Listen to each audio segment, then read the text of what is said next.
আচ্ছা কোরআন, তুমি এই পুরো দুনিয়ার এই জীবনটাকে কি হিসেবে দেখো? জবাব দাও, কি হিসেবে দেখো?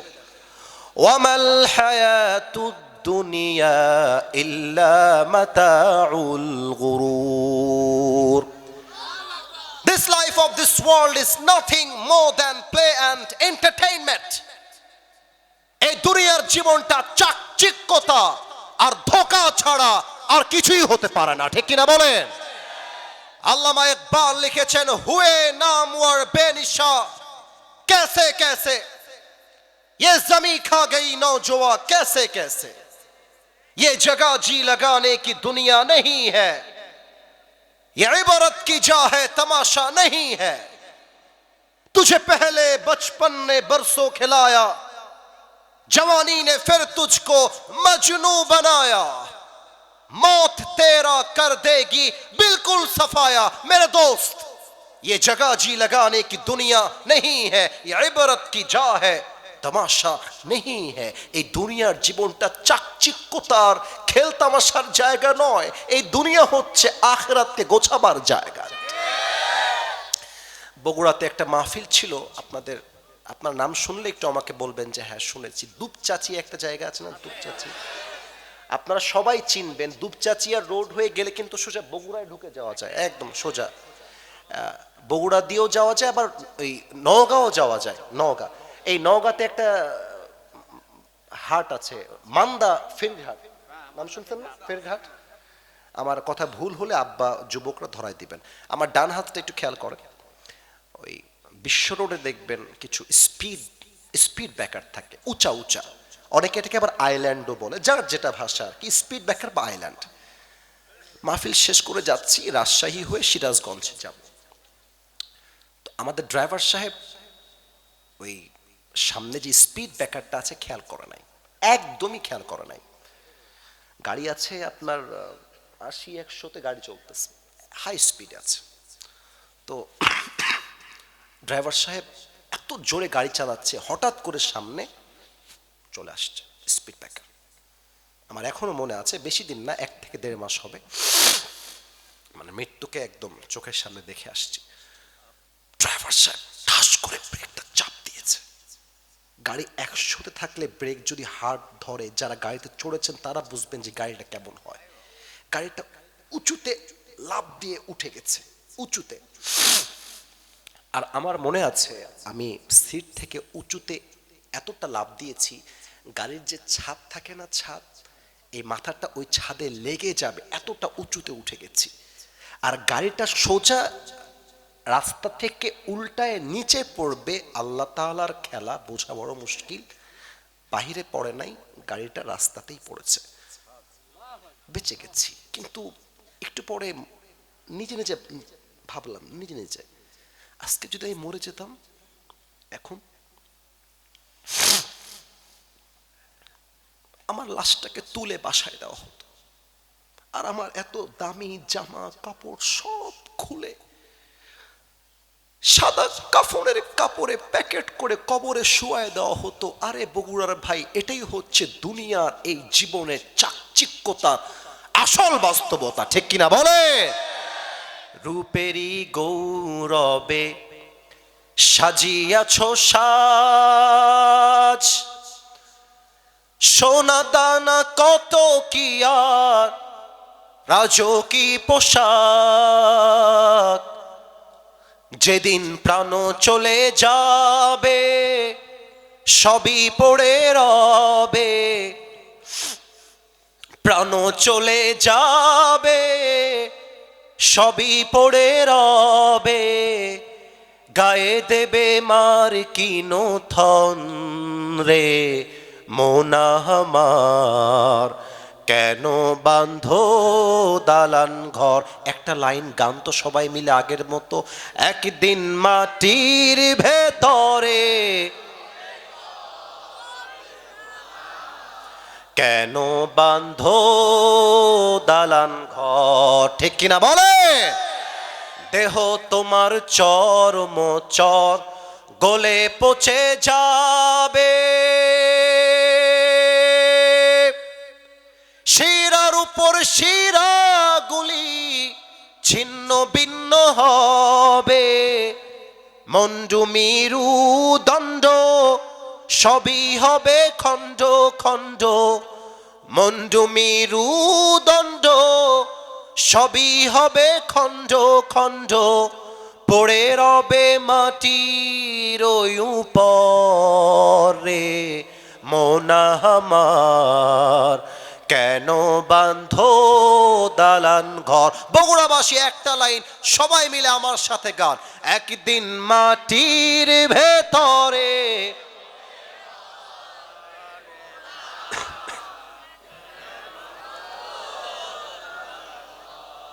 কথা আমার ভুল আছে না ঠিক আছে আপনারা বলেন সবাই।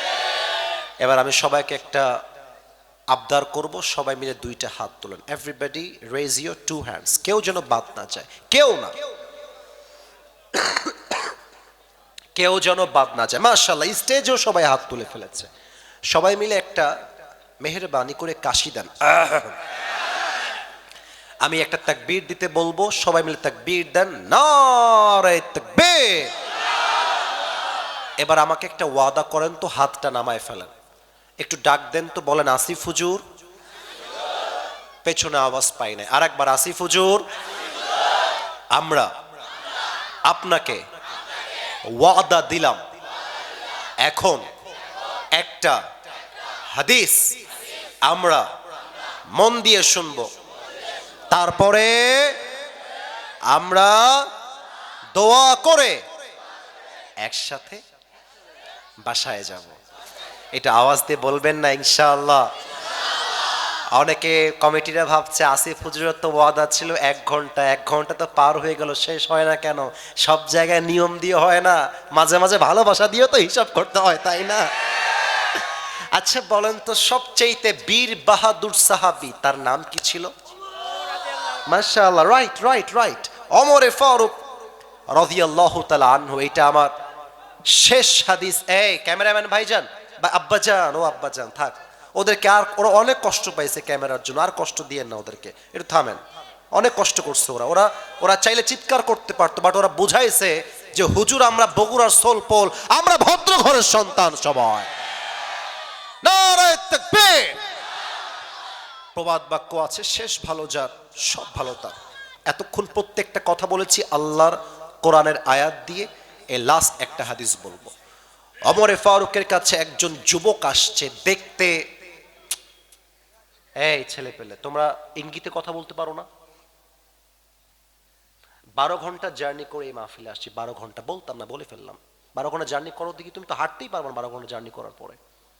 ওই শরীর নিয়ে ওয়াজ করতেছি, এতগুলো মানুষকে ধরে রেখেছি, কেন আওয়াজ করছো তোমরা? সময় দাও, হাদিসটা বলতে দাও। তাকবীর দেন, নারে তাকবীর। এক তাগড়া যুবক ওমরের কাছে আসছে, এসে বলছে, ওমর তোমার কাছে একটা অভিযোগ আছে। কি অভিযোগ বলো? বলছে আমার যেই মালিক আছে সে প্রত্যেক দিন আমার কাছে, আমার 2টা আঙ্গুল দেখবেন সবাই 2 হাতের 6 দিরহাম চার্জ করে। হ্যাঁ, 6 দিরহাম। তো তুমি কি চাও? বলছে আমি চাই এটা 6 দিরহাম হবে না, এটা হবে 2 দিরহাম, এটা আমার জন্য সহজ হবে। বলছে আচ্ছা ঠিক আছে, নো প্রবলেম, করে দিব। কিন্তু আগে বলো তুমি ব্যবসাটা কি করো? ব্যবসাটা বোঝার জন্য আমার পেটের ডান দিকে একটু সবাই দেখবেন, সাউন্ড কম যাবে, বাট আমাকে দেখলে হাদিসটা বুঝতে পারবেন। প্রত্যেকটা আরব সর্দারের পেটের এই ডান জায়গাতে একটা চাকু থাকতো, আরবিতে বলা হয় খঞ্জর, চাকু। চাকুটা কেমন হয়? এবার পেট নয়, আমার হাত দেখেন, ডানেও চাকু বামেও চাকু, মাঝে হচ্ছে হ্যান্ডেল, মাকবাদাতুহু ফি ওয়াসাতি, হ্যান্ডেলটা হচ্ছে মাঝখানে। হচ্ছে ও আচ্ছা, তুমি খঞ্জর বানাও? আরে বেটা, তোমার তো 6 দিরহাম নয়, তোমার তো 10 দিরহাম চার্জ হওয়ার কথা। বলছে ও আচ্ছা ওমর, আমি যেহেতু মুসলমান ঘরের সন্তান নই, তাই আমার জন্য তোমার বিচার হলো করা। আর আমি যদি মুসলমান ঘরের সন্তান হতাম তাহলে তুমি আমার সঙ্গে নরম হয়ে যেতে। ওকে, আমি তোমাকে হুমকি দিয়ে গেলাম, আগামীকাল সকালবেলা এই জমিনে তোমার লাশ ফেলা হবে। নাউজুবিল্লাহ তো কেউ বললেন না আপনারা? তোমাকে আমি হত্যা করব। কাকে হত্যা করবে? ওমরে ফারুককে। হুমকি দিয়ে বের হয়ে গেছে।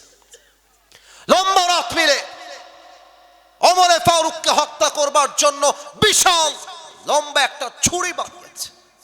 আর ছুরিকে পেটের এই ডান দিকে রেখেছে, আর বিশাল লম্বা একটা চাদর নিয়ে ঝুলিয়ে দিয়েছে। চাদর যেহেতু আমার কাছে নাই, let's look at this tissue. এই টিস্যুটা সবাই দেখবেন, এটা আমার চাদর। চাদরটা ডান দিক থেকে যখন জড়িয়েছে, এই চাদরটা এইভাবে দিয়ে পুরো মুখটা মেয়েদের নেকাবের মতো ঢেকে ফেলছে, চোখ ছাড়া কিচ্ছু দেখা যায় না। আর পেটের এখানে বিশাল লম্বা খঞ্জর লুকিয়ে আছে। আযান দিয়েছে ফজরের, সাহাবা একরাম নামাজ পড়তে আসছে। ওই কাফের আবু লু আল মাজুসি তার নাম, ওইও নামাজ পড়তে আসছে ওমরের একদম পেছন কাতারে। ওমরে ফারুক এসে বলছেন, সফু সুফু ফাকুম, কাতার সোজা করো, কাঁধে কাঁধ মিলিয়ে দাঁড়াও, ইকামত শেষ। আল্লাহু আকবার, سبحانك اللهم وبحمدك وتبارك اسمك وتعالى جدك ولا إله غيرك الحمد لله رب العالمين الرحمن الرحيم مالك يوم الدين। নামাজ শুরু হয়ে গেছে। ওমর ফারুক সূরা ফাতিহার পরে আরেকটা ছোট্ট সূরা মিলিয়েছেন। কিরাত যখন শেষ হয়ে গিয়েছে, আল্লাহু আকবার, রুকুতে চলে গিয়েছেন। আর ওই কাফেরটা ছদ্মবেশে মুনাফিকের রূপে যে আছে, অন্ধকার পুরো মসজিদটা হয়ে গেছে, ওই কাফেরটা রুকুতে যায় নাই। ওমরে ফারুক রুকুতে যাওয়ার পরে পড়তেছে, সুবহান রাব্বিয়াল আযীম, সুবহান রাব্বিয়াল আযীম। তাসবিহ পাঠ করা যখন হয়ে গিয়েছে, এবার ওমর ফারুক সামি আল্লাহু লিমান হামিদা বলে কেবল উঠেছে। আমার দিকে সবাই তাকান, উঠেছে, দাঁড়িয়েছে। আর পেছন থেকে ওই কাফেরটা সামনে এসে চাদরটাকে এভাবে ধরে উড়িয়ে দিয়েছে, পেট থেকে খঞ্জরটা বের করে সোজা ওমরের সামনে দাঁড়িয়েছে। ওমর তাকে ধরার আগে চাকুটা বের করে ওমরের পেটের ডান দিক থেকে বামে একবার, এখান থেকে আরেকবার, এখান থেকে আরেকবার, তিনবার তিনটা কোপ দিয়েছে ওমরের একদম এই পেটের মাঝ বরাবর। হাদিসে আসছে চাকুর আঘাত ওমরে ফারুকের পেটটা কেটে নাড়ি ভুড়িগুলো সব ভেতর থেকে বের হয়ে গেছে, সব। আর ওমরে ফারুক আঘাতের চোটে চিৎকার দিয়ে বলছে, কতালানি আল কাল, আমাকে একটা কুকুর হত্যা করেছে, কে আছো দৌড় দাও। এক সাহাবী ইমামের জায়গায় দাঁড়িয়ে গিয়েছে, আর এক সাহাবী এসে ওমরে ফারুককে ধরে নিয়েছে। আর 7 জন সাহাবী ওই কাফেরকে ধরতে গেছে। ওই কাফেরকে, হাদিসে আসছে, কাফেরটা ছুরিটা ধরে যাকে যেখানে যেভাবে পেয়েছে আঘাত আর আঘাত। 7 জন সাহাবী ওইখানে স্পট ডেথ, জায়গায় শেষ, জায়গাতে শেষ। নামাজ শেষ করার পরে মদিনার অলিতে গলিতে যত ডাক্তার সব ছুটে আসছে ওমরে ফারুককে বাঁচাতে হবে, কে আছো আসো।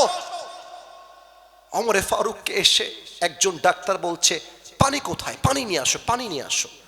আমি এখন এই মুহূর্তে একটা হাদিসের অংশ বোঝাবার জন্য অভিনয় করব। অভিনয়টা দেখতে চাইলে চোখে চোখ রাখতে হবে। ওমরে ফারুকের মুখটা হালকা করে হা করেছে, পানিটা নিয়ে এসে এইভাবে ধরে হালকা করে পানি ঢেলেছে। পানিটা গলা দিয়ে নেমে, বুক দিয়ে নেমে, পেট এত পরিমাণ কেটে গেছে ওমরে ফারুকের, পানিটা বুক দিয়ে নেমে পেটে না গিয়ে সবগুলো পানি পেট কেটে বাহিরে বের হয়ে গেছে সব। সাহাবায়ে বলছে, পানি দিয়ে কাজ হবে না, তোমরা দুধ নিয়ে আসো, দুধ গাঢ় খাবার সহজে বের হবে না। দুধ নিয়ে আসছে। যখন দুধটা ওমরে ফারুকের মুখে দিয়েছে, দুধটা গলা দিয়ে নেমে, বুক দিয়ে নেমে, পেট এতটা কেটে গেছে, পুরো দুধ পেট থেকে বের হয়ে মাটিতে পড়ে গেছে সব। সাহাবায়ে কেরাম বুঝে গেছে ওমরে ফারুক হয়তো আর কখনোই চোখ খুলবে না, এটাই তার জীবনের শেষ নামাজ ছিল।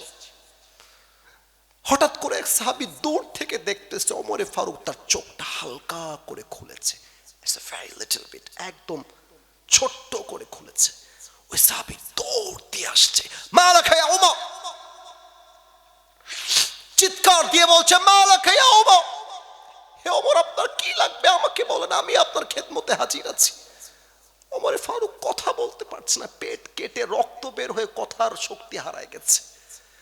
ইঙ্গিত করছে একবার কান একবার ঠোঁট, একবার কান একবার ঠোঁট। ওই সাহাবী বুঝে গেছে ওমর ফারুক রাদিয়াল্লাহু তাআলা আনহু মনে হয় আমার কানে কানে কিছু বলতে চায়। দৌড় দিয়ে আসছে ওমর ফারুকের কাছে, কানটা বাড়ায় দিয়েছে ওমর ফারুকের জবানের কাছে, আর ভাবতেছে হয়তো আমাকে বলবে আমার মৃত্যুর পরে তোমরা আমার সন্তানকে দেখে রেখো, বউ বাচ্চা দেখে রেখো, আমার রাষ্ট্রকে তোমরা দেখে রেখো, এই চিন্তা করে কানটা বাড়িয়ে দিয়েছে। আর ওমর ফারুক তার জীবনের সর্বশেষ কথা, একটা কথা বলছে, এই সাহাবী আসল্লান নাস, আসল্লান নাস, আমার কোনো খবর লাগবে না, আমাকে জাস্ট একটা কথা বলো, আমি যখন অজ্ঞান হয়ে পড়ে গেলাম, আমি তো ফজরের নামাজের ইমাম ছিলাম, আমার অজ্ঞান হওয়ার পরে তোমরা কি ফজরের নামাজটা জামাতের সাথে আদায় করেছিলে? জাস্ট এতটুকু বলো। সুবহানাল্লাহ। এখানে কত যুবক বসে আছে, কবে যে ফজরের নামাজটা জামাতে পড়ছে জিজ্ঞেস করলে বলতে পারবে না, জীবনে বলতে পারবে না। পুরোটা সপ্তাহ মসজিদে যায় না, জুমার দিন যায়, তাও কখন যায়? যখন আল্লাহু আকবার বলে দাঁড়িয়ে যায় তখন দৌড় দিয়ে যায়, আসসালামু আলাইকুম ওয়া রাহমাতুল্লাহ বলে দ্বিতীয় সালাম দিবে কি তার আগে যুবকরা দৌড় দিয়ে পালিয়ে যায়। বাস্তব কথা, বাস্তব কথা। আপনি কালকে ফজরের সময় গিয়ে দেখবেন যে আমার কয়েকটা মুরব্বী ছাড়া যুবকদেরকে আপনি খুঁজে পাবেন না। এই যুবকদেরকে দিয়ে ইসলামের রাষ্ট্র কেমন করে কায়েম হবে বলেন আপনারা সবাই? কেমনে হবে ভাই? আরে যার নামাজ নাই তার তো ইমানই নাই যুবক ভাই আমার, ঠিক কিনা বলো? ডক্টর মিজানুর রহমান আজহারি হুজুরের একজন নানা ছিলেন, নাম হচ্ছে গোলাম সারওয়ার সাইদি হুজুর। মানুষটা চলে গেছে পৃথিবী ছেড়ে, আল্লাহ তার কবরটাকে জান্নাতের বাগান বানিয়ে দিক। উনি একটা কথা বলতেন, নামাজ নাই যার ইমান নাই তার। উনি বলতেন নামাজ নাই যার মুসলমান হিসেবে পরিচয় দেওয়ার যোগ্যতাই তার নাই যুবক ভাড়া, ঠিক কিনা বলে? এই জন্য এবার সবাই দুইটা হাত তুলবেন, আমার সাথে ওয়াদা নয় আল্লাহর সাথে ওয়াদা করে আমরা দোয়া করব। সবাই মিলে একটু দুটো হাত তুলে খুশি হতাম সবাই। সবাই আমাকে মাফ করবেন, আমি একটু আবেগের জন্য আমার চোখে পানি চলে আসছে, আমি ক্ষমা চাচ্ছি। এবার আমরা আল্লাহর কাছে ক্ষমা চাইবো। একটু সবাই মিলে আল্লাহকে ডাক দেন তো, বলেন আল্লাহ। এটা তো মায়ের ডাক হইল না ভাই জান, একটু ডাকেন না আল্লাহ। এবার আমাকে অনুসরণ করে ডাকবেন, আমি যেমনে ডাকবো আপনিও তেমনে ডাকবেন। বলেন ও আমার আল্লাহ, আমি তোমার শাহী দরবারে দিল থেকে তওবা করছি। আর একবার বলেন, তওবা করছি। ও আল্লাহ, তুমি আমার জীবনের সব গুনাহ মাফ করে দাও। বগুড়াবাসী একটু জবান খুলে বলবেন না আমিন? আর একবার বলবেন না আমিন? আর একবার ডাকেন তো, বলেন আল্লাহ, আমি আজ তোমাকে ওয়াদা দিলাম। আসতে বললে মানবো না, বলেন ওয়াদা দিলাম। হে আল্লাহ, আজ থেকে আমি এক ওয়াক্ত নামাজ আর কখনো, এবার হাতটা উঁচু করে ফেলেন সবাই মিলে, আমি যেমনে বলবো তেমনে বলবেন। হাতটা নাড়িয়ে বলেন তো সবাই মিলে, ছাড়বো না। ও ভাই নিয়ত করতে সমস্যা নাই, বলেন না আল্লাহকে ডেকে, ছাড়বো না। আওয়াজ দিয়ে বলেন সবাই ইনশাআল্লাহ। আয় আল্লাহ, তুমি সবাইকে 5 ওয়াক্ত নামাজি হিসেবে কবুল করে নাও। পড়েন সবাই আমিন। বগুড়াবাসী, আপনারা আমাকে 1.5 ঘন্টার মতো সময় দিয়েছেন। এখন একটাই আবদার, দোয়ার সময় কেউ সেলফি তুলতে আসবেন না। আমি নেমে গেলে হাত মিলাবেন, সেলফিও তুলবেন, আমি অ্যালাউ করব, কিন্তু এখন দোয়াটা আমরা কলিজা ভরে করব। হতে পারে আগামী মাহফিলে আপনি কবরের বাসিন্দা হয়ে শুয়ে থাকবেন, এখানে থাকার সুযোগ হবে না, হতে পারে। এই জন্য আমরা তাকবীর দিয়ে আমরা সোজা দোয়ার দিকে যাব। আমাদের এখানে একজন কিডনির রোগে অসুস্থ রয়েছেন, দোয়া চেয়েছেন। আমরা সবার জন্য দোয়া করতে চাই, তাকবীর দিব সবাই মিলে, নারে তাকবীর। আরেকটু জোরে তাকবীর দেন, লিল্লাহি তাকবীর। আলহামদুলিল্লাহি রাব্বিল আলামিন। আল্লাহ রাব্বুল আলামিন সেই 10:30 থেকে নিয়ে এখন রাত 12টা বেজে গিয়েছে। আল্লাহ, এই দীর্ঘ 1.5 ঘন্টা সময় যাবৎ বলতে গেলে এশারের পর থেকে ওয়াজ চলছে। আল্লাহ, আমি অধম, কোরআনে যে সব আছে প্রত্যেকটা কথা আমি তোমার কোরআনের আয়াত বলে বলে বুঝিয়ে দেওয়ার জন্য চেষ্টা করেছি। আল্লাহ, তবু আমি গায়ে গোস্তে একজন মানুষ, আমার কথার মাঝে ভুল হতে পারে, ভ্রান্তি হতে পারে। আল্লাহ, ভুলগুলো ক্ষমা করে দিয়ে সবাইকে তুমি সঠিক কথা অনুযায়ী আমল করার তৌফিক দান করে দাও। আল্লাহ, আল্লাহ তুমি সাক্ষী, এই দীর্ঘ 1.5 ঘন্টা ওয়াজ চলাকালীন 2-1 জন ছাড়া এই মাঠ ছেড়ে কেউ বাড়িতে যায় নাই। এদেরকে টাকা দিয়ে ধরে রাখা সম্ভব নয়, এদেরকে বিরিয়ানি দিয়ে ধরে রাখাও সম্ভব নয়। আল্লাহ, একমাত্র তোমার ভালোবাসা, নবীর ভালোবাসায় তারা বসে আছে। আল্লাহ, আমরা যেমন আজকে একসাথে বসতে পেরেছি, জান্নাতুল ফেরদাউসেও আমাদের সবাইকে তুমি একসাথে মেহমান হিসেবে কবুল করে নিও। আল্লাহ, আল্লাহ রাব্বুল আলামিন এই মাহফিলকে বাস্তবায়ন করবার জন্য এলাকার ভাইয়েরা, মুরব্বী আব্বা জানেরা, যুবক ভাইয়েরা, মায়েরা, বোনেরা, যারাই সহযোগিতার হাত বাড়িয়ে দিয়েছে। আল্লাহ, যে যে নেক উদ্দেশ্যে দান করেছে, যে যে নেক উদ্দেশ্যে পরিশ্রম করেছে, আল্লাহ সকলের নেক উদ্দেশ্যকে তুমি কবুল এবং মঞ্জুর করে নাও। আল্লাহ, আমার মুরব্বী আব্বা জানরা 1.5 ঘন্টা যাবৎ চাতক পাখির মতো তাকিয়ে তাকিয়ে ওয়াজ শুনেছে। আল্লাহ, আমি আমার নিজের দাদাকে কখনো দেখি নাই, ছবিতেও দেখি নাই, বাস্তবেও দেখি নাই। আমার দাদা যদি দেখতো আজকে আমি কোরআন থেকে তাফসীর করি, 1000 মানুষ শোনে, আমার দাদা হয়তো বা খুশিতে কান্নাই করে ফেলতো। আল্লাহ, আমি যদিও বা আমার দাদাকে দেখি নাই, কিন্তু আমার মাহফিলে যখন আমি দেখি, আমার স্টেজে আমার সামনে সাদা দাড়িওয়ালা মুরব্বী আব্বা জানরা বসে আছে, আমার মনে হয় আমার আপন দাদা বসে বসে আমার ওয়াজ শুনছে। আল্লাহ, আমি আমার মুরব্বী আব্বা জানদের জন্য কলিজা ভরে দোয়া করে যাই, আমার মুরব্বী আব্বা জানদেরকে তুমি বাকি হায়াতটা তোমার রাস্তায় যেন চলতে পারে, সেই তৌফিক আমার মুরব্বী আব্বা জানদেরকে তুমি দান করে দাও। আল্লাহ, আমার সঙ্গে আমার মায়েরা বোনেরাও হাত তুলেছে। ওয়াল্লাহি, আল্লাহর কসম, আমি কোনো মায়ের জন্য শত্রু নই, কোনো বোনের জন্য শত্রু নই। আমি যা বলেছি আমার মা বোনকে শুধরাবার জন্যই বলেছি। আল্লাহ, আমার প্রত্যেকটা মা বোনকে তুমি ফাতেমা রাদিয়াল্লাহু তাআলা আনহার চরিত্রে চরিত্রবান হিসেবে কবুল এবং মঞ্জুর করে নাও। আল্লাহ, এই বগুড়ার মানুষ বড্ড আন্তরিক মানুষ, এই বগুড়ার মানুষ অত্যন্ত আলেম প্রিয় মানুষ, ইসলাম প্রিয় মানুষ। আল্লাহ রাব্বুল আলামিন রাত 12টা বেজে গেছে, তবুও এত আগ্রহ নিয়ে ওয়াজ শুনেছে।